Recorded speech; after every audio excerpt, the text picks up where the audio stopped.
Farm house book చేసుకుని friends తో enjoy చేయాలనుకుంటున్నారా? అయితే వెంటనే డోసే యాప్ ని డౌన్లోడ్ చేసుకుని బుక్ చేసుకోండి. నమస్తే అమ్మా. నమస్తే అమ్మా. అమ్మా, రథసప్తమి ఈ రోజు యొక్క విశిష్టత ఒక్కసారి మీ మాటల్లో. అలానే సూర్యుని యొక్క జయంతి అని కూడా అంటారు. సూర్యుడి జయంతి, అలానే రథసప్తమి, ఇలా రెండు పేర్లు ఉన్నాయి కదమ్మా, వీటి గురించి ఒక్కసారి.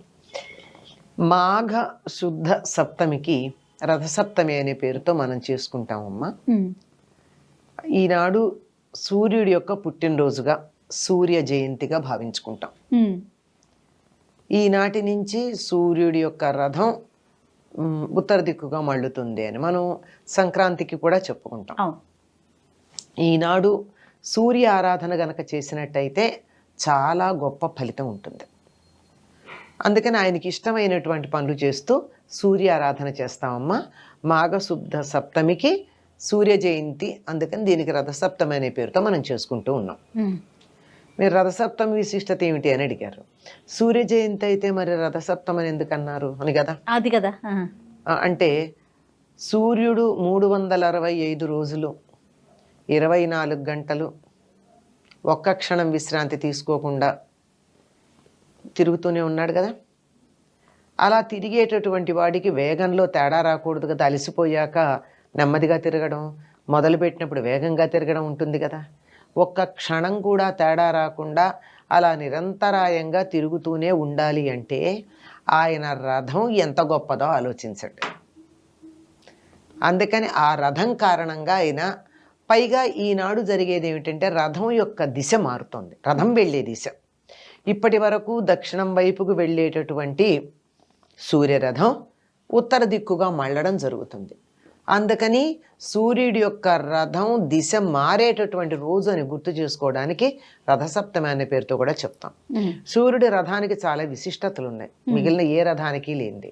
మామూలుగా ఏ రథమైనా ఎన్ని చక్రాలు ఉంటాయమ్మా? కనీసం 4 చక్రాలు, లేదంటే కనీసం 2 చక్రాలు. సూర్య రథానికి ఒకటే చక్రం. ఒక్క చక్రంతో తిరిగితే ఎలా పెడుతుందమ్మా? 2 చక్రాలు ఉంటే ఇలా నేరుగా పెడుతుంది. ఒక్క చక్రం ఉంటే బొంగరంలాగా అక్కడికక్కడే తిరుగుతూ ఉంటుంది. అంటే మన వాళ్ళు ఎంత జాగ్రత్తగా చెప్పారు. సూర్యుడు ఎక్కడికి వెళ్ళడు, తిరుగుతాడు కానీ అక్కడక్కడే తిరుగుతాడు అనేదాన్ని ఏకచక్ర రథం దేవం తం సూర్యం ప్రణమామ్యహం అని చెప్తాం. ఒకే ఒక చక్రం ఉంది.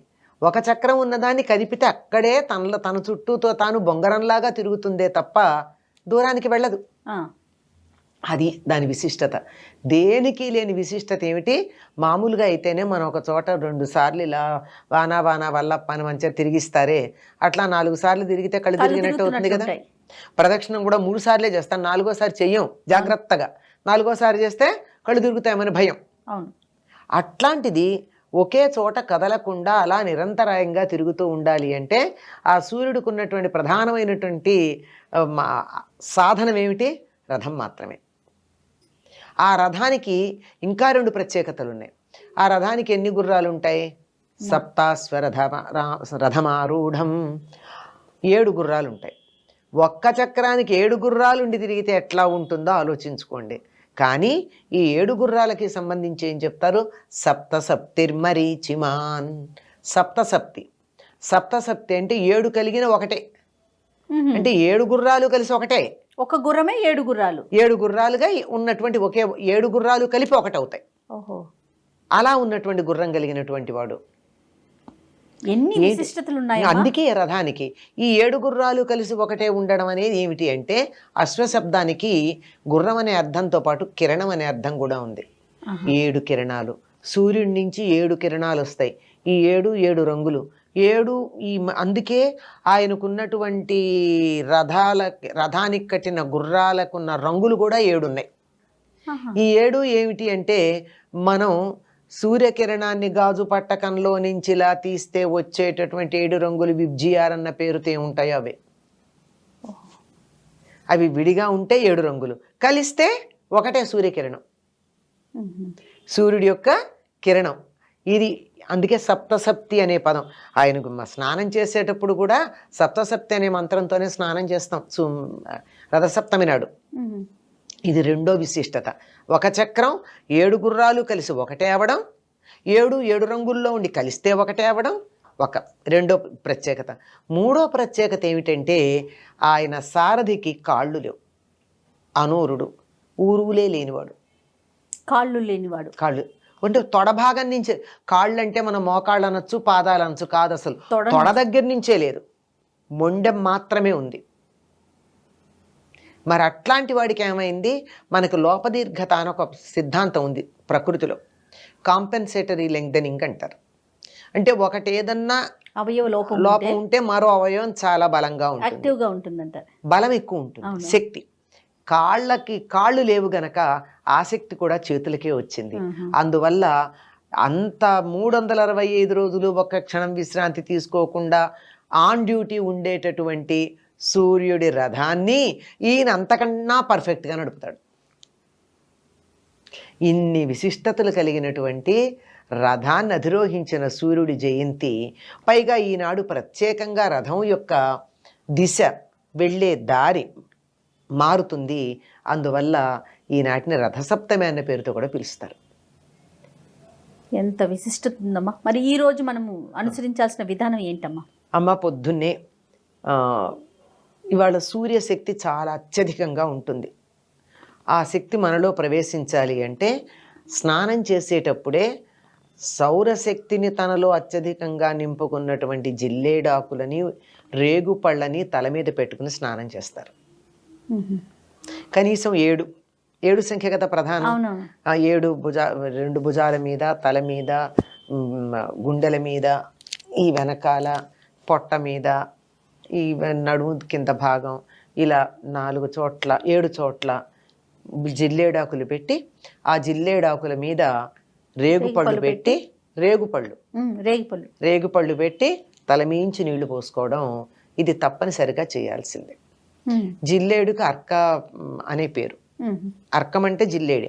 అంటే సూర్యశక్తిని పరిపూర్ణంగా తనలో నింపుకున్నటువంటి చెట్టు ఏదైనా ఉందా అంటే భూమి మీద జిల్లేడు.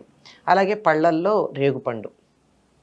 అందుకే సంక్రాంతికి కానీ రథసప్తమికి కానీ రేగుపండుకు అంతటి ప్రాధాన్యం. ఈ స్నానం చేసిన తర్వాత పాలు పొంగిస్తాం. సూర్యుడికి చాలా ఇష్టమే కాదు పాపం, అది తప్ప ఇంకోటి తినలేడు ఆయన. ఆయనకి పళ్ళు లేవు సూర్యుడికి. దక్షయజ్ఞ సమయంలో ఆయనకి పళ్ళు కాస్త రాలి పడిపోయినాయి, అంచేత బోసివాడు. అవునమ్మా. మరి అలా పళ్ళు లేని వాడు గట్టి పదార్థం పెడితే ఏం తింటాడమ్మా? అందుకని మెత్తగా పరమాన్నం చేసి వండి పెడతాం ఆయనకి.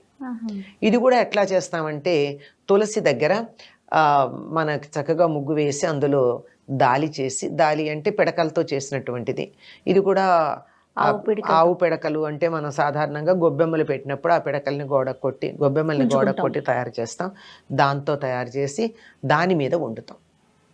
మిగిలినటువంటి దైవాలందరూ మనకి బొమ్మల్లోనూ, ఛాయాచిత్రాల్లోనూ, విగ్రహాల్లోనూ ఉంటారు. కానీ ఈయన కోసం అట్లా బొమ్మ మనం తయారు చేసుకోవాల్సిన అవసరం లేదు. ఎందుకని? ప్రత్యక్ష దైవం ఆయన మనకి. అవునవును, ఎప్పుడు ఎదురుగా కనపడుతూనే ఉంటాడు. కనుక తూర్పు దిక్కుగా ఆరు బయట తులసి కోట దగ్గర ఈ దాలి ఏర్పాటు చేసి దాని మీద పాలు పెట్టి, పాలు పొంగుతూ ఉన్న సమయంలో, ఇవి ఆవు పాలే వాడాలి, పొంగుతూ ఉన్నటువంటి సమయంలో బియ్యం కొంచెం నెయ్యి రాచినటువంటి బియ్యాన్ని అందులో వేయాలి. ఓకే. ఆ పాలతోనే ఆ బియ్యం ఉడకాలి, మెత్తగా ఉడకాలి. ఆ మెత్తగా ఉడికే ఆ సమయంలోనే అక్కడ కూర్చుని సూర్యుడిని ఆరాధించాలి. సూర్యుడికి షోడశోపచార పూజ చేయడం, ఛాయ, సంజ్ఞ, పద్మిని సమేత సూర్యనారాయణమూర్తి ఆయన్ని ఆవాహన చేసి, ఆయనకి ఎరుపు రంగు ఇష్టం సూర్యుడికి, అందుకనే రక్త చందనం వాడతాం, ఎర్రచందనం. అందరి ఇళ్లలోనూ బొమ్మ ఉంటుంది కదమ్మా, చందన బొమ్మ ఒకటి. ఆ చందన బొమ్మ దిమ్మ కింద ఉంది కదా, దాన్ని ఇలా సాన మీద 4 సార్లు అంటే వస్తుంది. ఆ ఎర్రచందనం వేసి ఎర్రటి అక్షతలు కలిపి, దొరికితే ఎర్రటి పూలు తెచ్చి ఆయనకి షోడశోపచార పూజ చేసి, ఆ తరువాత ఈ ఉడికినటువంటి ఆవు పాలలో ఉడికినటువంటి బియ్యం ఉన్నాయి కదా, మెత్తగా ఉడికిన తర్వాత అప్పుడు బెల్లము నెయ్యి వేసి మెత్తని పాయసం చేసి ఆయనకి నివేదన చేయాలి. ఈ నివేదన చేయడంలో కూడా పద్ధతి ఉంది. సూర్యుడికి ఎంత ప్రాధాన్యం ఉందో రథానికి కూడా అంత ప్రాధాన్యం ఉంది కదా.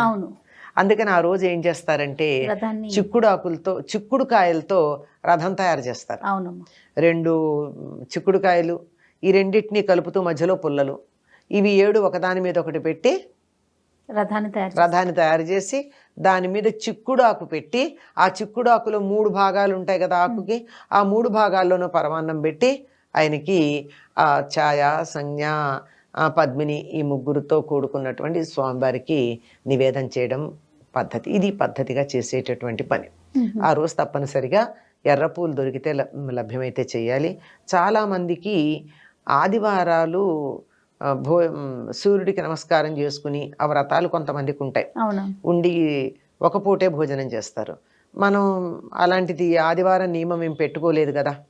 అంచేత కనీసం పాలు పొంగించిన రోజు ఈ మాఘమాసంలో ఉండే 4-5 ఆదివారాలు అన్నా ఆ నియమం పాటిస్తే బాగుంటుంది. ఎందుకు అంటే సూర్యుడు ఆరోగ్య ప్రదాత. ఆరోగ్యం భాస్కరాది చేతన ఒక మాట ఉంది. మనకు డబ్బు కావాలంటే, ఆరోగ్యం కావాలంటే సూర్యారాధన చేయాలి. అందుకని సూర్యుడిని ఆరాధించాలి. పైగా సూర్యుడు జ్ఞానప్రదాత, సూర్యుడు శక్తి ప్రదాత, సూర్యుడు మనకున్న సంపదలన్నీ ఇచ్చేవాడు. మొత్తం అంతా శక్తి సౌరశక్తి వల్లే వచ్చిందని ఇప్పుడు అంగీకరిస్తున్నాం. అంతేకాకుండా మనకి చెట్ల నుంచి అది కిరణజన్య సంయోగ క్రియ ద్వారా పత్రహరితం తయారు చేయించుకుని అది రకరకాలుగా మనకు ఆహారాలుగా దొరుకుతుందంటే సౌరశక్తి వల్లే, సూర్యుడి వల్లే వస్తున్నాయి. ఇవన్నీ అంటే మనకి పుష్టి కావాలన్నా, ఆహారం కావాలన్నా, సంపద కావాలన్నా, ఆరోగ్యం కావాలన్నా సూర్యుడిని ఆరాధించాలి. జ్ఞానం కావాలన్నా సూర్యుడిని ఆరాధించాలి. హనుమంతుడు ఆయన దగ్గర చదువుకుని అంత పండితుడయ్యాడు, సూర్యుడి యొక్క శిష్యుడు. కనుక ఇవన్నీ మనకు లభ్యం అవ్వాలంటే కనీసం మాఘమాసంలో వీలైతే ప్రతిరోజు, లేదంటే కనీసం ఆదివారాలు, అది కూడా కుదరదండి మాకంటే కనీసం రథసప్తమి నాడు సూర్యుడిని ఆరాధించినట్టయితే అన్ని రకాలైనటువంటి సంపదలు అంటే విద్యా సంపద, ఆరోగ్య సంపద, ధన సంపద, వస్తు సంపద అన్నీ లభ్యమవుతాయి. తప్పకుండా అమ్మా. నమస్తే.